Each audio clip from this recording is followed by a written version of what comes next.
Спортивную удачу, как канат, на свою сторону перетянули завьяловцы. Все 4 дня сельских игр им в спину дышали хозяева соревнований – увинские спортсмены. У них было неоспоримое преимущество – поддержка зрителей. За других участников болельщики держали кулачки онлайн. В этом году впервые летние сельские игры транслировались в режиме нон-стоп в интернете. Такую возможность жителям республики предоставили специалисты Ростелекома. Они к сельским играм готовились не меньше самих спортсменов. За неделю до стартов начали прокладывать волоконно-оптические линии связи и настраивать оборудование. Была организована установка оборудования и трансляция по 3 видеокамерам, по которым можно наблюдать изображения с данных игр в режиме онлайн в интернет. Одна камера у нас, скажем так, поворотная, можем и по секторам показать все соревнования.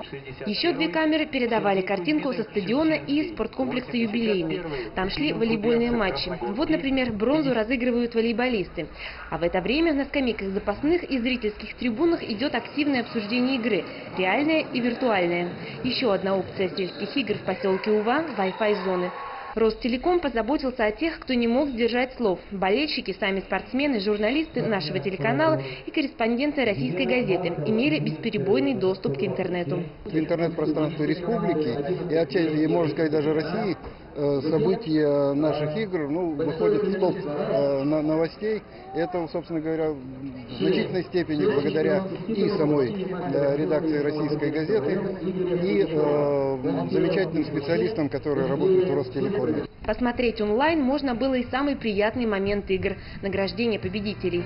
Призерами в общекомандном зачете стали завьяловцы. Серебряный кубок остался в Увинском районе. Бронза досталась можгинцам. Анна Ковырзина, Максим Кузнецов, телеканал «Моя Удмуртия».